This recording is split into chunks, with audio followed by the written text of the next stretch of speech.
How to fix a fatal error occurred while creating a TLS client Credential, 10013, on Windows. 1. Enable TLS 1.0 or 1.1 in Internet Properties. Reboot the device.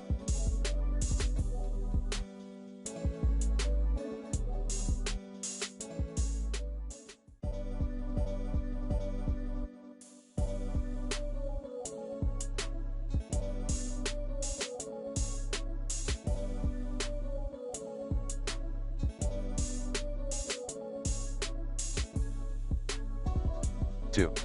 Enter 0 into disabled by default dword at HKey _ local _ machine / system / current control set / control / security providers / channel / protocols / TLS 1.2 / client in registry editor. Reboot the device.